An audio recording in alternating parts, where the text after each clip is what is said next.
Indian cinema की सबसे बड़ी और मोस्ट अवेटेड फिल्मों में से एक रामायण अब अपने पूरे स्टार कास्ट के साथ सामने आ चुकी है। रणबीर कपूर भगवान राम के रूप में, यश रावण बनकर और साई पल्लवी सीता के रूप में, और ये सब कुछ बना रहे हैं दंगल फिल्म नितेश तिवारी, एक ऐसे डायरेक्टर जो इमोशनल स्टोरी टेलिंग के मास्टर है। तो चलिए आज हम आपको बताते हैं इस फिल्म की पूरी स्टार कास्ट, क्या है फिल्म की प्लानिंग, कब रिलीज होगी और क्या है इस पूरे प्रोजेक्ट का बजट और विजन। सबसे पहले समझते हैं कि ये प्रोजेक्ट क्या है। तो ये सिर्फ एक माइथोलॉजिकल फिल्म नहीं बल्कि एक सिनेमैटिक रिस्पॉन्सिबिलिटी है जिसे निभाने जा रहे हैं रणबीर कपूर, यश, साई पल्लवी और नितेश तिवारी। रामायण को नितेश तिवारी 2 पार्ट्स में ला रहे हैं। पार्ट 1 दिवाली 2026 में आएगा और पार्ट 2 दिवाली 2027 में। और इसका बजट सुनकर आपके होश उड़ जाएंगे। सिर्फ पहले पार्ट का बजट 835 करोड़ है और इसमें लगभग 600 दिन सिर्फ पोस्ट प्रोडक्शन में यानी VFX, एडिटिंग, साउंड डिजाइन और CGI पर दुनिया की टॉप टीम्स काम कर रही है। अब आते हैं सबसे बड़े हाइलाइट्स पर, फिल्म की स्टार कास्ट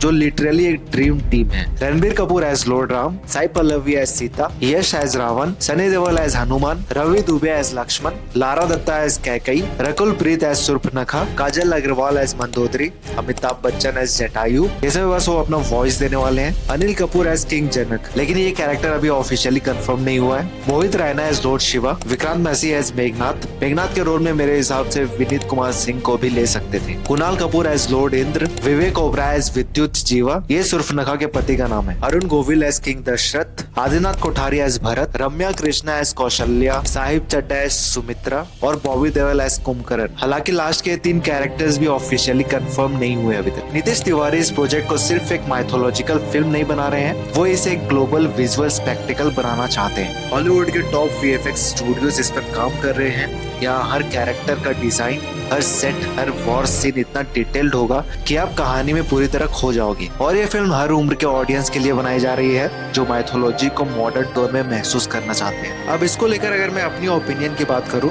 तो सबसे पहले तो मैं जेन्युइनली इम्प्रेस्ड हूँ इस प्रोजेक्ट की स्केल और सीरियसनेस को देखकर। आजकल बॉलीवुड में माइथोलॉजिकल सब्जेक्ट पर काम तो हो रहा है, लेकिन अक्सर वो या तो ओवर स्टाइलाइज्ड हो जाते हैं या स्पिरिचुअल डेप्थ ही खो बैठते हैं, और इसका जीता जागता सबूत है आदि पुरुष। लेकिन यहाँ नितेश तिवारी जैसे डायरेक्टर ऑन बोर्ड है जो दंगल जैसी ग्राउंडेड और इमोशनली स्ट्रॉन्ग फिल्म बना चुके हैं। इसका मतलब है कि कहानी में सोल और स्पेक्टिकल दोनों पर बराबर ध्यान दिया जाएगा। पर एक डर ये भी है कि नितेश तिवारी ने अभी तक कोई भी बड़ी बजट फिल्म को नहीं संभाला है और सीधा रामायण बनाने जा रहे हैं, जिससे उनकी कैपेबिलिटीज पर थोड़ा संदेह होता है। खैर, आदि पुरुष का जो हाल हुआ था वो हम सब ने देखा था और नितेश तिवारी ने भी, जहाँ हर चीजें पॉप कल्चर बनाने की कोशिश ज्यादा थी। तो ये तो तय है कि नितेश तिवारी ने ये फैसला सोच समझ कर ही किया होगा। और आदि पुरुष और उसके कंट्रोवर्सी देखने के बाद नितेश तिवारी को इतना तो समझ में आ ही गया होगा कि क्या नहीं करना है। रणबीर कपूर को भगवान राम के रूप में कास्ट करना एक बोल्ड चॉइस है और ज्यादा रिस्की भी, क्योंकि वो अभी तक डिवाइन या स्पिरिचुअल कैरेक्टर्स में नहीं नजर आए हैं। लेकिन अगर उन्होंने कैरेक्टर में रिस्ट्रेंट,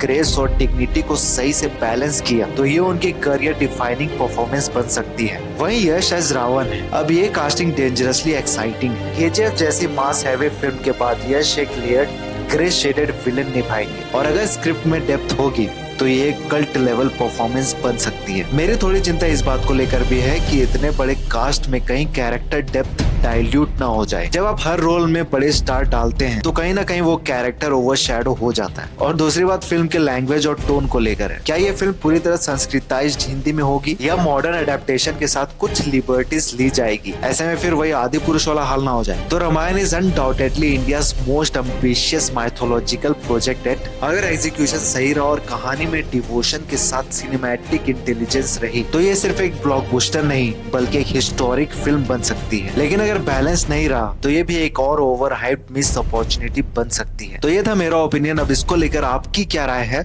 कमेंट बॉक्स खुला है, जो भी मन में आए लिख डालो। बाकी अगर आपको ये वीडियो अच्छी लगी हो तो लाइक कर देना, चैनल को सब्सक्राइब कर लेना। मिलते हैं अगले वीडियो में।